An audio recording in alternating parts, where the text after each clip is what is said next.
Hi students, welcome to our channel. ఈరోజు ఈ వీడియోలో మనం 10th class maths real numbers chapter 1లో 1.2లో ఫస్ట్ సమ్ సెకండ్ సమ్ అనేవి నేర్చుకోబోతున్నాం. ఫస్ట్ సమ్ ఏంటో చూద్దాం. Prove that √5 is irrational. √5ని ఇర్రేషనల్ అని ప్రూవ్ చేయమంటున్నారు. మనం రేషనల్ అని తీసుకున్నాం √5ని. అంటే రేషనల్ అని ప్రూవ్ చేయలేకపోతే అది ఇర్రేషనలే అవుతుంది. కాబట్టి let us assume √5 is rational. If it is rational, then there exist two integers a and b.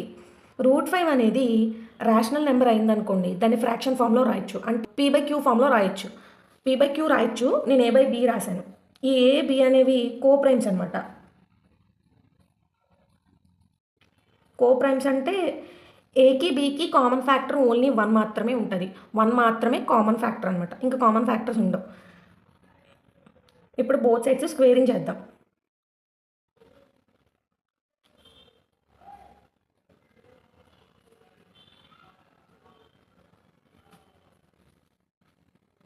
√5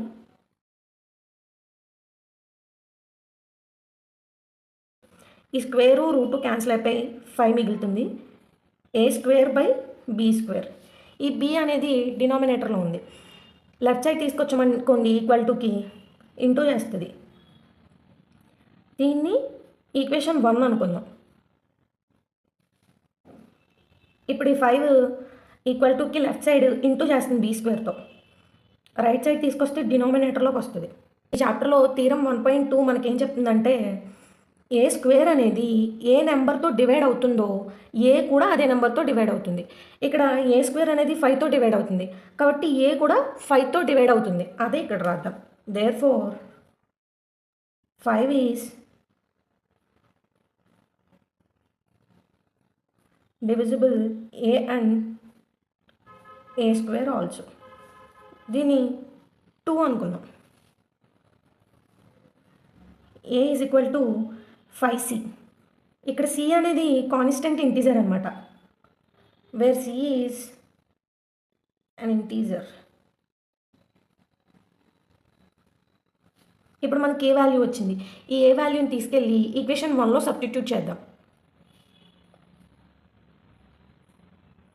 substitute a value in equation 1.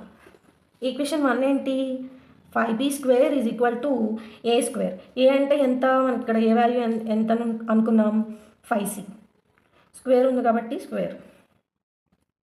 5b² equal to 5². 5² అంటే 5 ఇంటూ 5 చేయాలి. 5³ ఉందనుకోండి, 5 ఇంటూ 5 ఇంటూ 5 చేయాలి. 5 ఇంటూ 2 అని, 5 ఇంటూ 3 అని అలా రాయకూడదు. 5² అంటే 5 ఇంటూ 5. 5³ అంటే 5 ఇంటూ 5 ఇంటూ 5.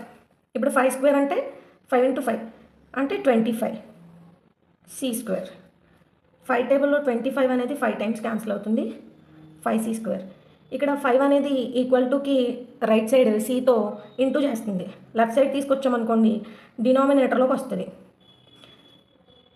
ఇక్కడ మనం ఏం మాట్లాడుకున్నాం? థీరం 1.2 ప్రకారం a² అనేది దేంతో అయితే డివైడ్ అయితే ఏ కూడా దాంతోనే డివైడ్ అవుతుందని చెప్పుకున్నాం. ఇక్కడ కూడా b² అనేది దేంతో అయితే డివైడ్ అవుతుందో b కూడా దాంతోనే డివైడ్ అవుతుంది. ఇక్కడ నేను అదే రాశాను.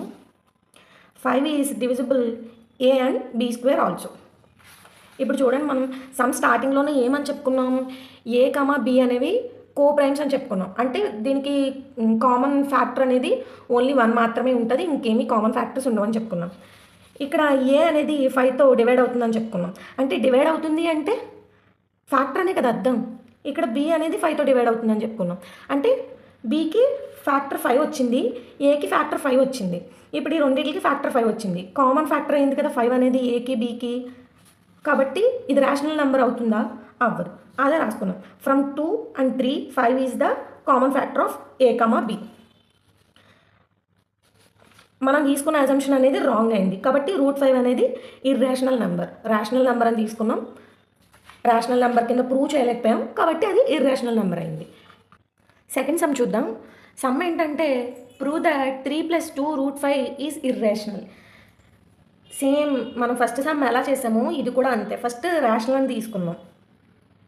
Let us assume 3 plus 2 root 5 is rational.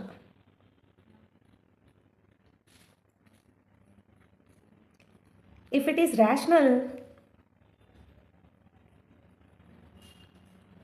then there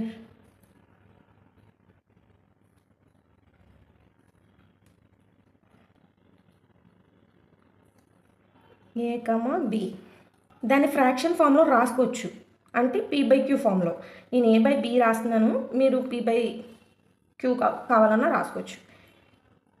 ఇప్పుడు ఈక్వల్ టుకి లెఫ్ట్ సైడ్ 3 ఉంది కదా, దాన్ని రైట్ సైడ్ తీసుకెళ్దాం. అప్పుడు -3 అవుతుంది.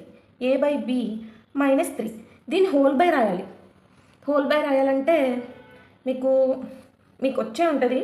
నేను జస్ట్ గుర్తు చేస్తున్నానంటే a/b -3. 3కి డినామినేటర్లో ఏమీ లేకపోతే 1 ఉన్నట్టు. ఇప్పుడు బీకి 1కి ఎల్సిఎం కట్టాలి. బీకి 1కి ఎల్సిఎం కట్టారనుకోండి, బిఏ వస్తుంది. ఇప్పుడు చూడండి, మనకి ఎల్సిఎం బి వచ్చింది కాబట్టి డినామినేటర్లో బిఏ రావాలి. బిని ఎంతతో మనం ఇంటూ చేస్తే బి వస్తుంది? 1తో ఇంటూ చేస్తే మనకు బి వస్తుంది. డినామినేటర్లో 1తో చేసాం కాబట్టి పైన కూడా 1తోనే చేయాలి. 1ని మనం ఎంతతో ఇంటూ చేస్తే మనకు బి వస్తుంది? బీతో ఇంటూ చేస్తే బి వస్తుంది. b1 B. డినామినేటర్లో బీతో మనం ఇంటూ చేసాం కాబట్టి పైన కూడా బీతోనే చేయాలి. ఏ ఇంటూ 1 అంటే ఏ, బి ఇంటూ 1 అంటే b, -3 into b 3b, 1 into b. Denominator ఈక్వల్గా ఉంది, అప్పుడు a -3b/b. ఇదేం రాయక్కర్లేదు, జస్ట్ మీకు గుర్తు చేయడానికి నేను చేశాను అంతే. 2 root 5 ఈక్వల్ టు ఎంత వచ్చింది? Whole by a -3b/b. ఇక్కడ 2 root 5తో ఇంటూ చేస్తుంది.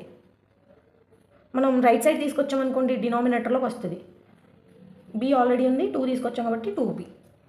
ఇక్కడ చూడండి, బి అనేవి ఇంటీజర్స్, మనం ఆల్రెడీ చెప్పుకున్నాం. 3, 2 కూడా ఇంటీజర్సే. ఇది ఏ ఫామ్లో ఉంది?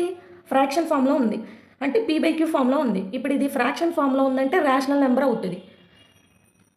ఇది రేషనల్ నెంబర్ అయిందంటే ఈక్వల్ టుకి ఇది కూడా ఈక్వల్ టు ఉంది కాబట్టి ఇది కూడా రేషనల్ నెంబరే అవుతుంది. LHS = RHS అవుతుంది కదా. ఇది రేషనల్ అయిందంటే ఇది కూడా రేషనలే అవుతుంది. కానీ మనం ఇందాక సమ్లో ఏమని ప్రూవ్ చేసాం? √5 అనేది ఇర్రేషనల్ నెంబర్ అని ప్రూవ్ చేసాం. దీన్ని ఇలాగే ఉంచాలి, దీన్ని మార్చడానికి లేదు.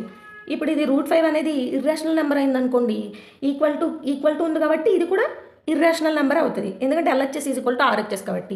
ఇది ఇప్పుడు ఇదే మనం రాద్దాం. Since 2, 3 A and B are integers.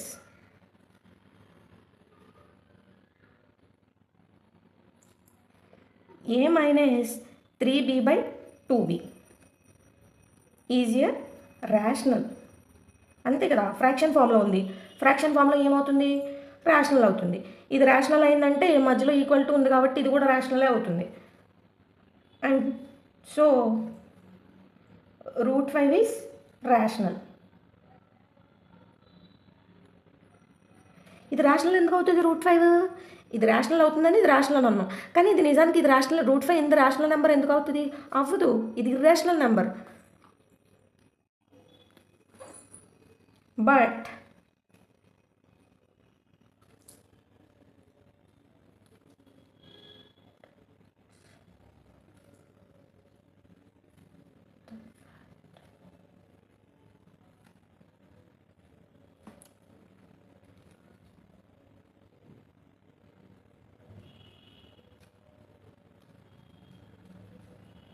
√5 అనేది irrational number. So we conclude that 3 plus 2 √5 is irrational. ఇక్కడతో సెకండ్ సమ్ కూడా కంప్లీట్ అయింది. మనం ఈ వీడియోలో ఫస్ట్ సమ్, సెకండ్ సమ్ నేర్చుకున్నాం. మీకు కనుక మన వీడియో నచ్చినట్లయితే మన వీడియోకి లైక్ చేయండి, మన ఛానల్ని సబ్స్క్రైబ్ చేసుకోండి, మీ ఫ్రెండ్స్కి మన వీడియోస్ని షేర్ చేయండి. Thanks for watching this video.